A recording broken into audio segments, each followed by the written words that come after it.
But, you know, why not? Why are we talking about this right now when we actually have somebody on the ground at the Vatican? Let's go to him right now. Jay Fadden is standing by. Jay, how you doing out there? Hey, I'm doing great, Kevin. And I will also remember PJ and your father-in-law, Kevin, and all of those people in the prayer box in my prayers while I'm out here in Rome. Hey, Kevin, Jay, I got to ask you, I see you have your Catholic TV pin on, but you also have another button. What's that all about?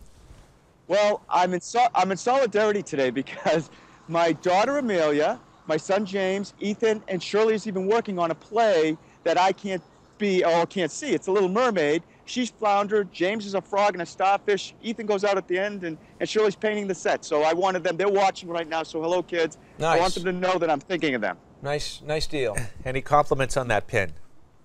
Oh, a lot. Yeah, a lot. It's a hot seller here in Rome. Jay, if you could, you've been there a week, and maybe if you talk about the build-up. I know a lot of people have been really antsy about when this whole conclave is going to start, but maybe if you could talk about that, the atmosphere. I understand, too, that the Cardinals' availability now is starting to be limited. No, it is out. You cannot talk to the Cardinals anymore. That happened yesterday, and so we were fortunate enough to speak with Cardinal O'Malley the day before that, and we also were at the press conference for that day too. But no longer can the Cardinals talk to the press. And the mood here in Rome right now is people are just waiting. So every time that the Cardinals get together, like they had early this morning, we're waiting to hear when the conclave can be. But now they're telling us that we will know the date of the conclave after today. So we're very excited about that. We think it's going to work well.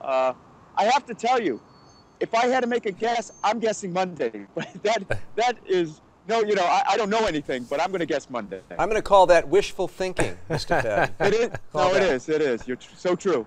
Now, you are part of a group of over 5,000 journalists who are present there in the city, looking forward to this event, looking forward to the election of a new pope. But not only journalists, there are a lot of pilgrims who are fortunate enough to be in the city, you know, at this time, and you know, they could not have planned it any better. Have you been talking to any people by any chance? I did. Tim and I had a great opportunity this morning.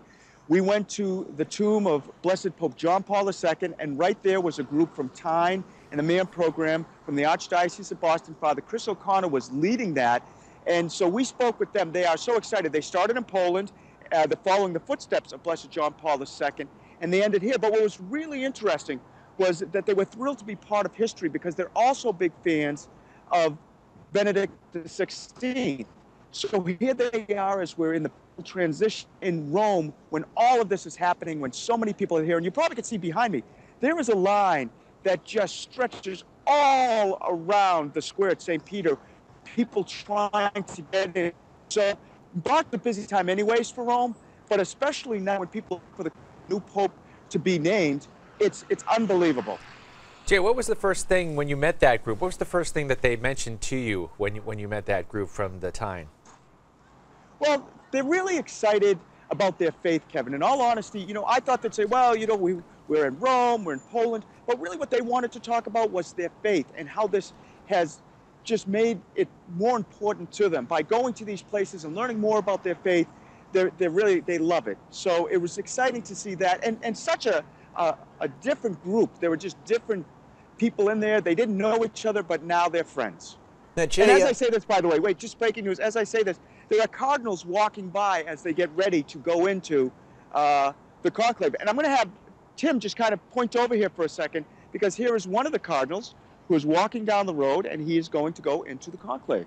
And that's live from the Via della Conciliazione in Rome. One of the cardinals going into the general congregation meetings hopefully today. We'll find out when the conclave begins. Now, speaking of the conclave, Jay, I have to ask you this because you've been very faithful to your blog, the Catholic TV blog, and I want to remind people they can follow Jay's reports at blog.catholictv.com. And I know you've, before the blackout, you had a chance to talk to Cardinal Sean.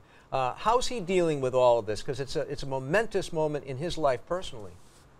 Well, when you see the interview we did with him, one of the questions I asked him was, is he nervous? Is it stressful? Is it exciting to be charged with the responsibility of choosing the next Holy Father? And he said, in a sense it is, But it's also very exciting because it's exciting for the future of the church and as the church moves forward.